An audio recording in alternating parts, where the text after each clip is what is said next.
Hi. Today I'm going to react to Abandoned by Disney written by Slime Beast. This video is made by TheDarkAuthor. I was going to do the debunking video at first. I tried to upload it, and then it disappeared. So I'm just going to react to this first. Even though the debunking video was funny. I'm really disappointed in that. Let's get into this.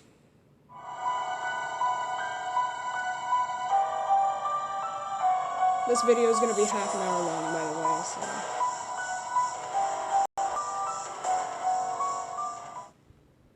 Some of you may have heard that the Disney Corporation is responsible for at least one real-life ghost town.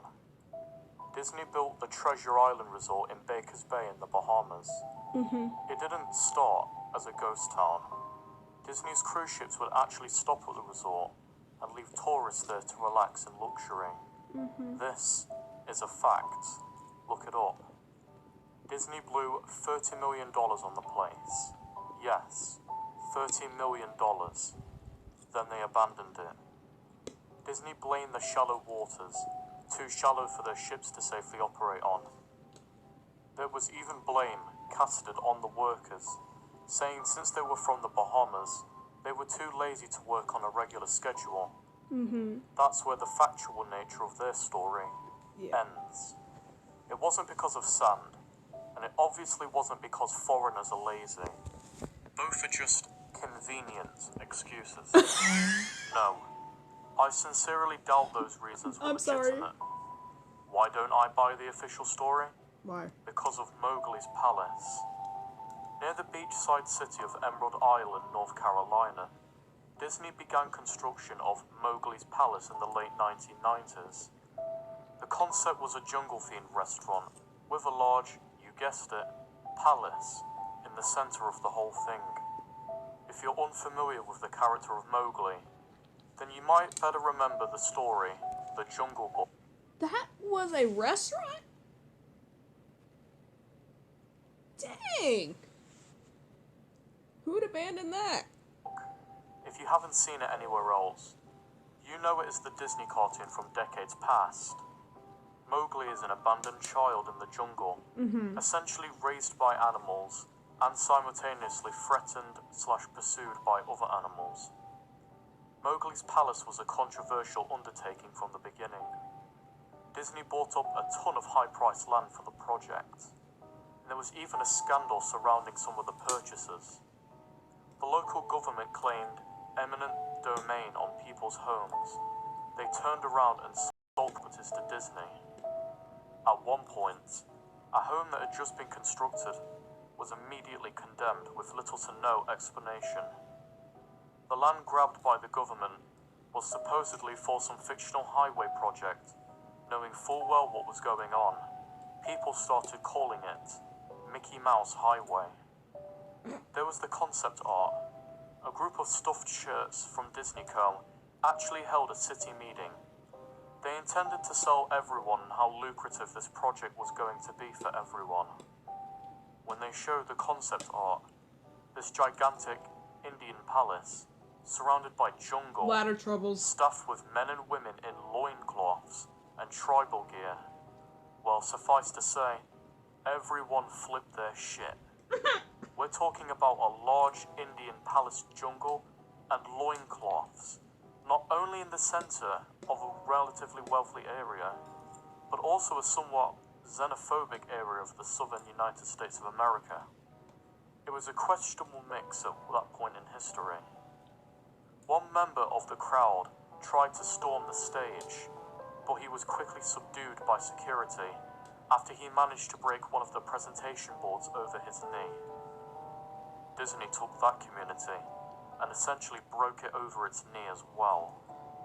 The houses were razed, the land was cleared, and there wasn't a damn thing anyone could do or say about it. The local TV and newspapers were against the resort from the beginning, but some insane connection between Disney's media holdings and the local venues came into play, and their opinions switched on a dime.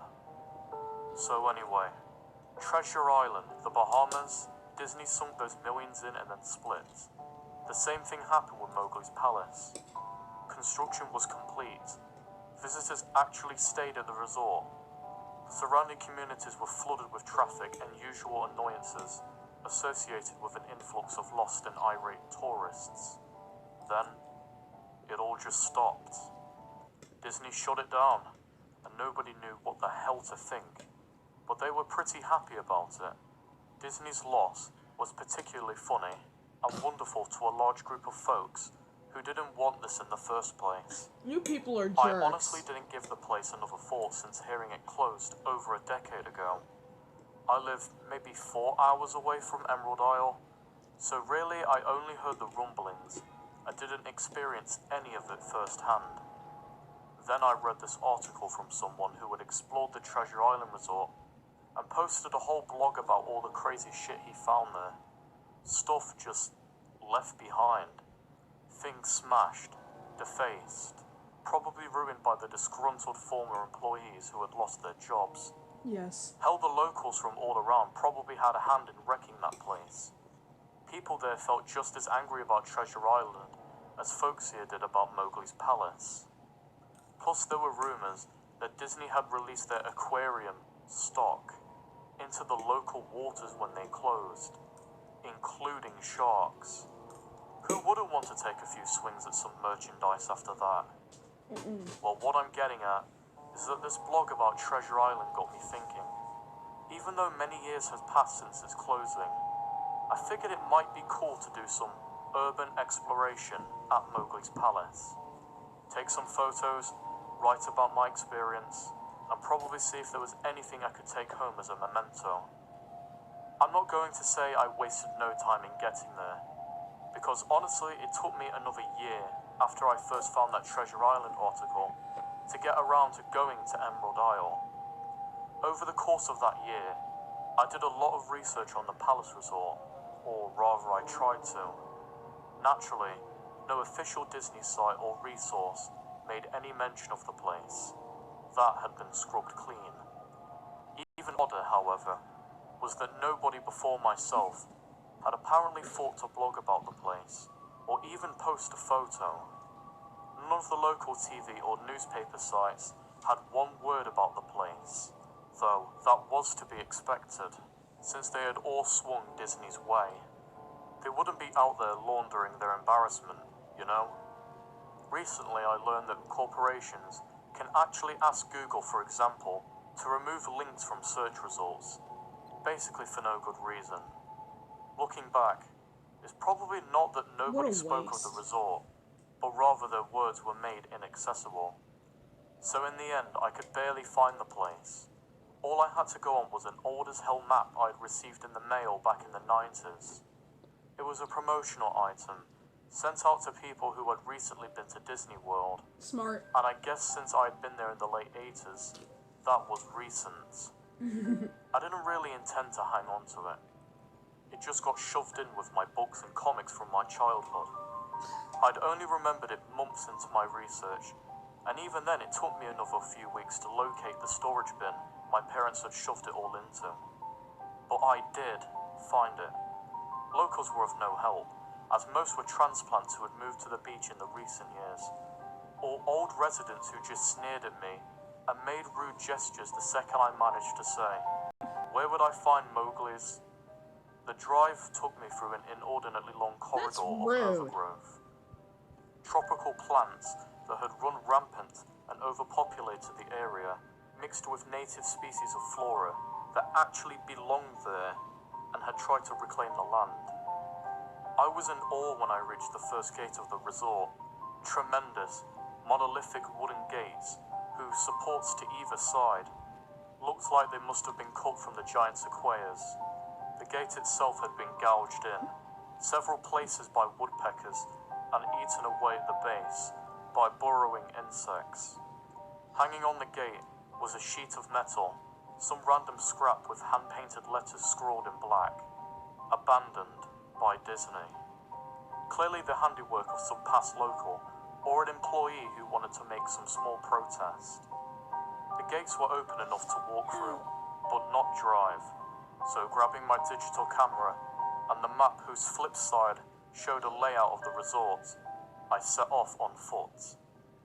The inner grounds of the place were just as overgrown as the entryway. Palm trees stood untended and ragged among piles of their own coconuts. For real? Banana plants simply stood in their own stinking, bug-riddled refuse. There was this sort of clash between order and chaos, as carefully planted rows of perennial flowers mixed with obnoxious tall weeds and stinking blackened mushrooms. All that remained of any outdoor structures were broken, rotting wood, and various charred bits of unidentifiable material. What was most likely an information booth or an outdoor bar was now simply a pile of assorted debris, chopped up by past vandalism and ravaged by the weather. The most interesting thing on the ground was the statue of Baloo, Disgusting. the friendly bear from the Jungle Book, which stood in a sort of courtyard in the front of the main building. He was frozen in a jovial wave towards no one, staring into an empty space with a silly toothy grin, as bird shit covered whole swaths of his fur, and vines ensnared his platform. I approached the main building, the palace, only to find the outside of the building covered in graffiti, where the original paint hadn't peeled or chipped away. The front doors weren't just open, they had to be taken off their hinges, and were stolen.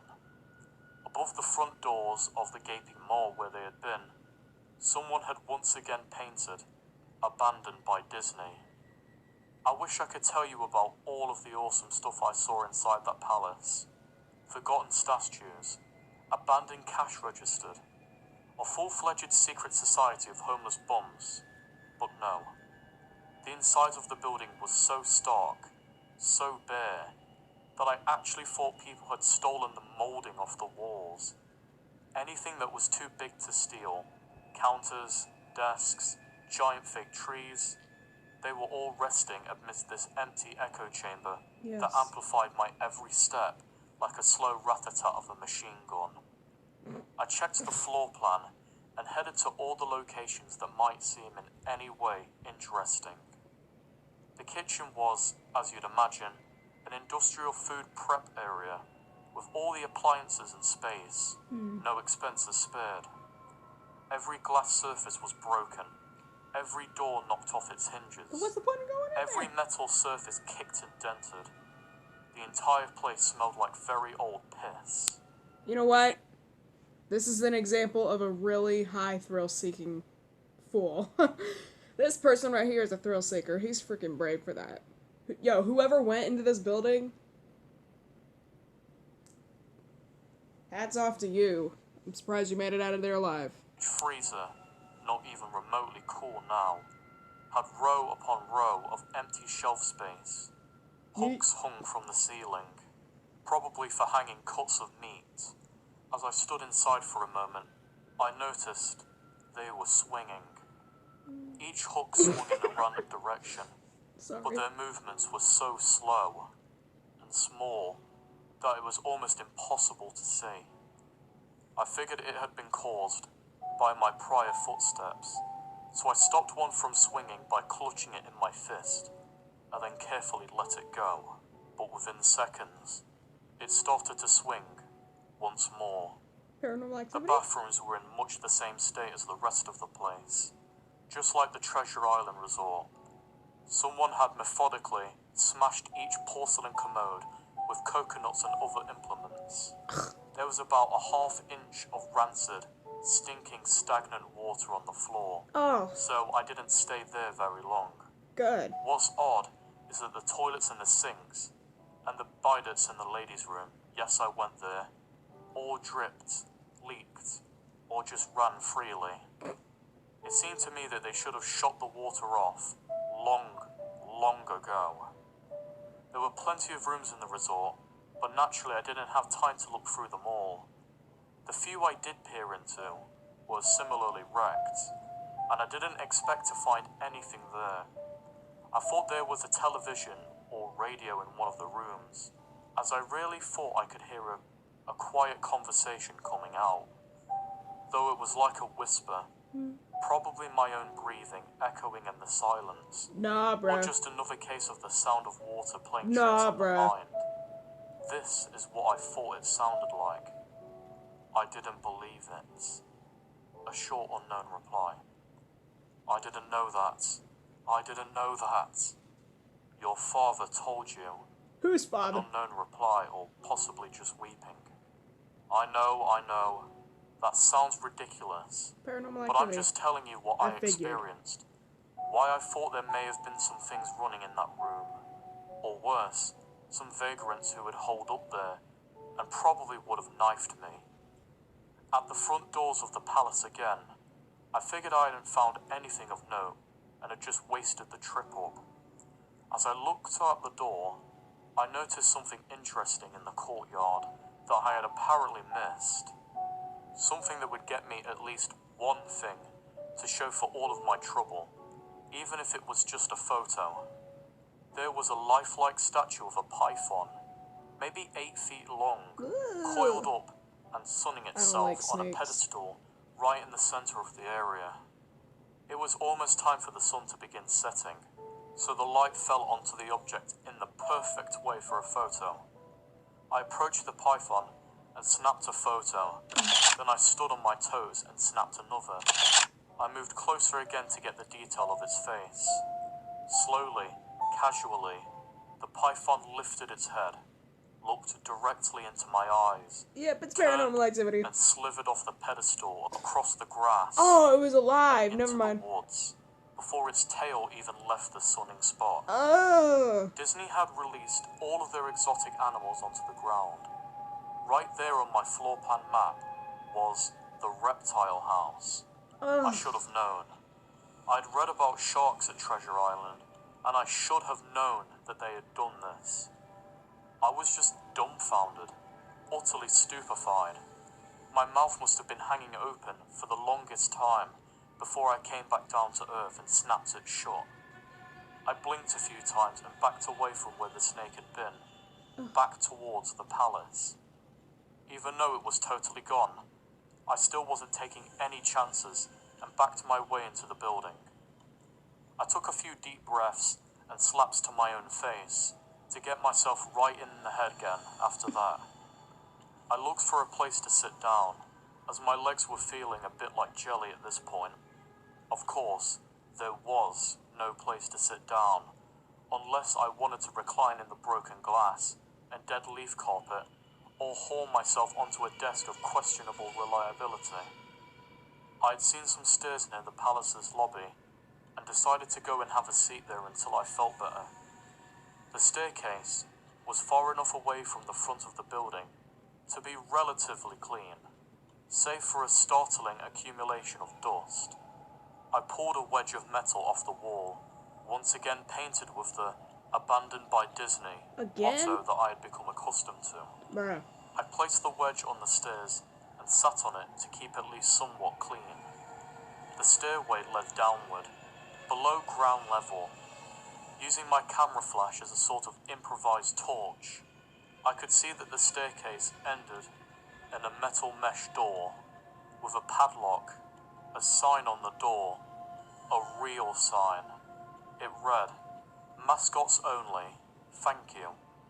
This perked up my spirits a little bit for two reasons. One, a mascots only area would have definitely had some interesting things back in the day. Two, the padlock was still in place. Nobody had gone down there. Not the vandals, not the looters, nobody. This was the one place I could actually explore and perhaps find something interesting to photograph or wantingly steal. I'd come to the palace essentially agreeing with myself that it was okay to take anything I wanted because, hey, abandoned. It didn't take much to bust down the lock. Well, that's actually wrong. FBI? It didn't take much to bust the metal plate on the wall that the padlock was hooked to. Time and decay had done most of the work for me, as I was able to bend the metal plate enough to pull the screws out of the wall. Something nobody else had apparently thought of, or hadn't been able to do at the time. The mascots only area was a startling and very welcome change from the rest of the building I'd seen. Yes. For one, every second or third fluorescent light overhead was illuminated, even though they flickered and faded randomly. Yes. Also, nothing had been stolen or broken, even if age and exposure was definitely taking their toll. Tables had notepads and pens, and there were clocks, even a punching clock on the wall, complete with filled-out time cards. Chairs were scattered around, and there was even a small break room with an old static-filled television and a long, rotted-out food and drink on the counters. It was like one of those post-apocalyptic films, where everything is left in the state of evacuation. As I walked the maze-like sub-basement hallways of the mascot-only area, the sights just became more and more interesting. As I went further, desks and tables were knocked over, papers scattered and almost melded with the damp floor, and a large carpet of mold was slowly overtaking the real rotting crimson floor covering. Everything was just sort of squishy. Anything wood disintegrated into mush when I applied even the least amount of force, and clothing items hung on hooks in one of the rooms simply fell to moist threads if I tried to unhook them. One thing that annoyed me was that the light was becoming more sparse and unreliable as I went further into the dank, suffocating depths of the place. Eventually, I reached a black and yellow striped door with the words Character Prep 1 stenciled on it. The door wouldn't open at first. I figured that this is probably where the costumes were kept, and I definitely wanted a photograph of that twisted, stinking mess. Try as I might, whatever angle or trick I tried, the door wouldn't budge. That is, however, until I gave up and started to walk away. That was when there was a slight popping sound, and the door creaked open slowly. Satan's welcoming you to hell. Inside the room was completely dark, pitch black. I used the camera flash to look for a light switch in the wall by the door, but there was nothing. As I made my search, I was jarred out of my sense of excitement by a loud electrical buzz. Oh, frick, it sounds like a taser to me. Rows of lights overhead suddenly flashed to life, flickering and fading in and out like the rest of them I had previously passed. It took a second for my eyes to adjust, and it seemed like the light was going to keep getting brighter until all of the bulbs exploded. But just when I thought I would reach that critical stage, the lights dimmed a bit and steadied. The room was exactly as I had pictured it. Various Disney costumes hung on the walls, fully put together like strange cadavers hung from an invisible noose. There was an entire